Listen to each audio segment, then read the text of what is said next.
how long before your ex misses you? I'm going to talk to you a little bit about that in the next few minutes. And I know it's an important question because so many people ask on a coaching call with me or a coach on my staff, when will my ex come back? How long will this take? And I have important information about that I'm going to share with you now. How long before your ex misses you?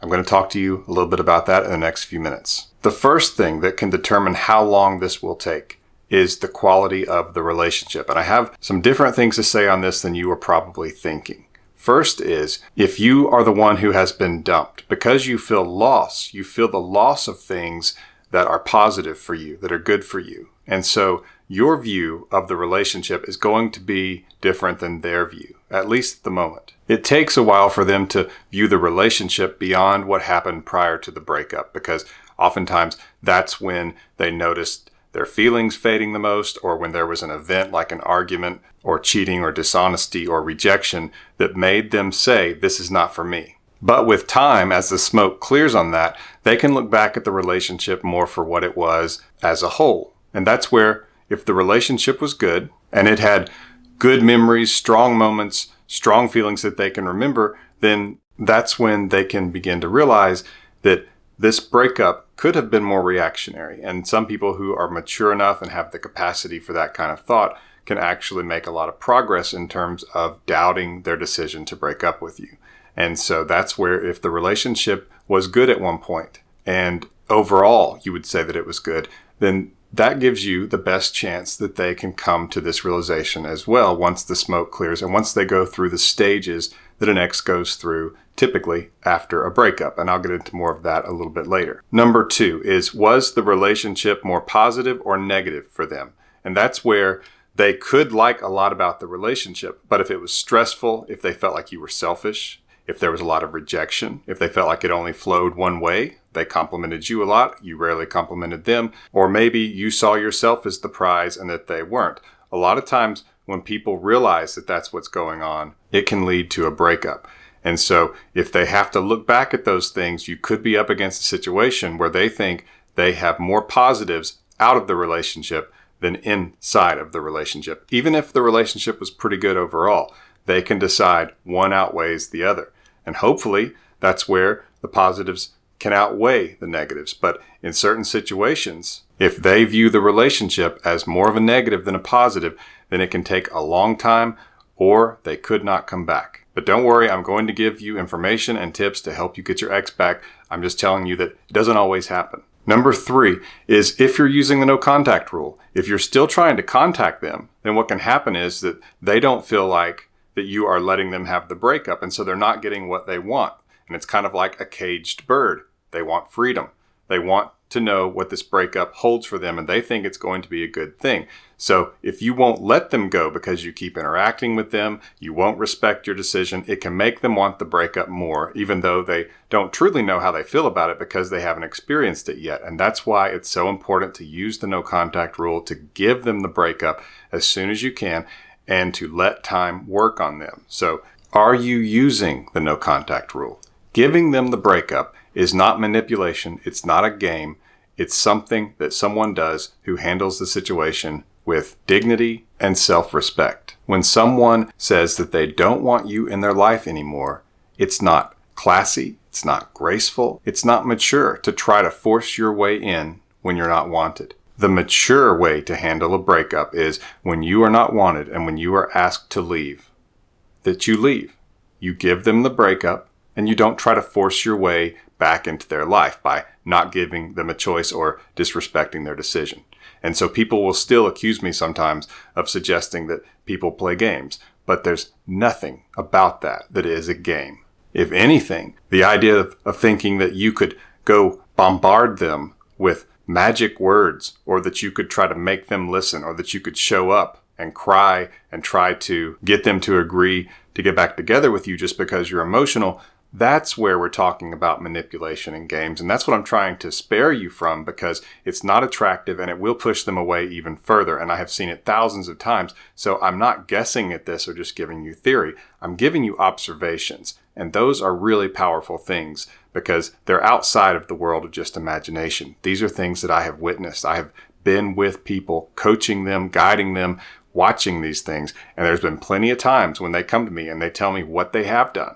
And so one of the most important things that you can do is to give them the breakup, not contact them. Let them have this and see if they actually want it. You've probably heard me say that before, so it's probably not anything that's new, but it is worth repeating, and that's why I repeated it. Before I get to number 4, take a minute and get some more information on my emergency breakup kit. You can get that at myexbackcoach.com. I will link to it in the description below. It's a powerful guide to help you get your ex back, and you can get it at the link in the description below or by going to myexbackcoach.com. Number 4 is who is influencing them. And I've talked about this in other videos, but it's very important. Do they have family members or friends who either don't like you or who have motive to make them single? A lot of times, you've probably even heard me say it, but single girls make girls single, or single guys make guys single, because single people oftentimes are wishing they were in a relationship, but they're not. And so they are lonely by not having a relationship and seeing other people in one. Or maybe they want to go out and they feel like that they would be able to do that more with this person, maybe go to clubs or parties or whatever, if this person were single and didn't have to consider another person. And so if they have somebody like that in their ear telling them, oh, you just need to break up with him or you just need to break up with her, then that's obviously not a good thing. The best route is still to absolutely stay away from them, because what happens is if you keep pestering them, if you keep trying to talk to them, if you're emotional, if you show up, write letters, those kinds of things, sometimes it looks like you are fulfilling what this person is telling them. Like that you only want your way, you don't respect that person, you won't listen, things like that. And so when it happens, they'll say, oh, well, they were right. And so if you stay away from them, you do less damage and you allow at least some doubt about what this person is saying about you to be in their mind. And that's when, if they reflect back on the relationship and they can see that there was a lot of good, then they can doubt their decision and they can doubt this other person too. So don't play into the hands of people who influence them. Number 5 is a difficult situation to be in, but basically it's the answer to the question, is there someone else? Because if they have left you for someone, maybe there was someone that they were wanting to be with or were with while you two were together, or it's a rebound, and now they have this other person, then their focus is on that person. And a lot of times they are in the stages of a new relationship, which can include limerence. And it's very difficult for you to have an impact, even in no contact, during that time. Now, the good news is it's still the best thing that you can do, and hopefully it will just delay it. But just keep in mind, you will need to be patient. This is a marathon and not a sprint. And so you can't think that basically they're on the same timeline as someone who doesn't have another person in their life. And so I talk about the stages that an ex goes through, and I have a video on that called Stages Your Ex Goes Through During No Contact. And the first stage is relief. The second stage is curiosity. But that will be delayed in some ways if there's another person, because relief comes after they have gotten that awkward moment over with, when they've done the deed, they've said it to you that they want to break up. And they get relief after that just because they've gotten it over with. It's not that they're relieved because they wanted to hurt you. They're relieved because they feel like they've gotten it over with and it will be easier going forward. If there's another person in the picture, that relief is something different, because they are escaping to something that they think they want instead of escaping to sort of an open horizon and possibilities. When it's a specific person, it's beyond just possibilities. And so their focus goes to this person. When they are in that focus stage on this new person, it can delay the other stages. And I talk about that in a video that I have called Stages Your Ex Goes Through During No Contact. But basically, if you allow them to experience no contact and to actually get the breakup, then what can happen is, if this new relationship doesn't have the intimacy that yours did, and if it was a long relationship, it's going to take a while, and they can start to feel some confusing things. I won't get too much into the details in this video because I do discuss it in other videos, but time can be on your side if you're staying away from them and just letting them have the breakup. You're not trying to interfere and you're gracefully bowing out. That's very key. And it's a lot more important than a lot of people think. But whether or not there's someone else will determine and have an impact on how long this could take and when they might start to miss you. Number 6, do they assign blame? And this goes back to something I've talked about before, which is, was this a reactionary breakup or an issue-based breakup? So did something happen where they think you were to blame?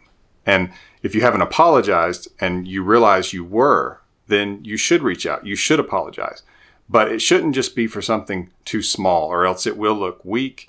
It will look like you're trying to manipulate them. It will look like you're trying to just find an excuse to contact them if they don't think what you're talking about warrants an apology. For example, sometimes people will reach out and apologize for apologizing. And I will tell people not to do that, and you would be surprised how many times they do it anyway. And it's because deep down, I think most people think that if they could contact their ex, that would cause something positive, that it could help bring their ex back. They don't really buy into no contact, and they're trying to find justification so that they can break it. And they want me to agree with it. But don't apologize to your ex for apologizing, and don't apologize for things that are very small. Maybe you handled the breakup poorly. Maybe you showed neediness. That's usually not something to apologize for unless it lasted for a very long time. Sometimes the best apology is just to close your mouth and back away and not interact with them. But if it's significant, like it's cheating, or it was yelling or anger or rejection, or you broke their trust in another way, then yes, you should apologize. That way, they can at least know that you realize you're wrong in the situation. And so they don't feel like that they could go back to the relationship, and then you could think that you did nothing wrong and it can happen again, and they could think it's not fair, because no one wants to be in a relationship where they think they are treated unfairly, or that the other person thinks that they are better or more attractive or whatever. Everyone wants to be in a relationship where it feels like it's equal. We both complement each other as much as the other. We are both attracted to each other the same, that kind of thing. We want to know the other person is as interested and motivated as we are. It's really that simple. And so if they don't feel like you are ever going to admit fault, then they're not going to feel that way, and they're going to feel like you are immature and that there's not much for them in the relationship. So yes, if it's considerable, apologize for it. If you think your ex blames you for the breakup, that you did something that made them break up with you. Otherwise, just stay in no contact. But if they do feel like there's an issue, even after you apologize, it may take some time, either because they want to punish you and they want you to feel that time, or because they are unsure if things will change or if they can forgive you. That's kind of just how it is, but these things can change the time frame in terms of how long it will take for your ex to miss you. Before I get to number 7, subscribe to my channel so you can be notified when I have more videos like this, and that includes videos on dating relationships, breakups, marriage, and mindfulness. Number 7 is when your ex feels the loss. When and if they can feel the loss actually determines a great deal of this. And there's a reason that I say if they can feel the loss, because if some of these other things that I've talked about, for example, maybe they don't think that the relationship was overall positive for them, then they don't feel like they're losing anything. If it was a negative, then they feel like they got rid of it and that now they have a positive. And so it's very important that you give them the breakup, because you could actually become someone they see as negative, or a force in their life they see as negative, just by your reaction to the breakup. And it's not too late to do the right thing. Usually, if you're watching these videos, usually it means that you haven't been going on with it too long. Sometimes people have, but hopefully not. The key here is don't make them miserable by your own actions. Let the breakup make them miserable. So you have to decide, are you going to make them more miserable by you contacting them and not giving them the breakup and basically pestering them, which is what happens because it's awkward, it's frustrating, and they're confused, and they have told you what they wanted and they ask that you respect that. If you don't, you actually make yourself more of a negative than the breakup, because they're actually not even getting to experience the breakup. But if you back away, you give them the breakup, then at least you are not going to be a negative, stressful, awkward source in their life.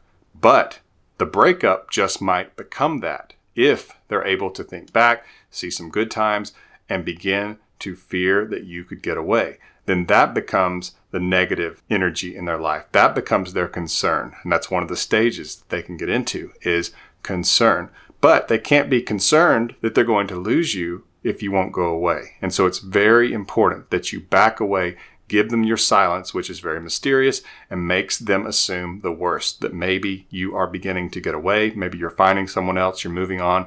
And that's when they have to really decide, do I want this breakup? Because when they break up with you, a lot of times they assume that because they were the ones who wanted the breakup and you were the one who wanted the relationship, that it will kind of always be that way. And if they did change their mind, they could get you back. But when you are quiet, when you don't chase after them and don't pester them about it, they can actually start to assume that you are moving on with your life and that you could get to a point where they could not get you back. And that's the place where you want to be, because then they have to put value on you and the relationship and see it as something they could lose and not just something that by their own control they got rid of. Be sure to get more information on my emergency breakup kit at myexpatcoach.com. And thank you for subscribing. This has been Coach Lee. And as always, thank you for watching.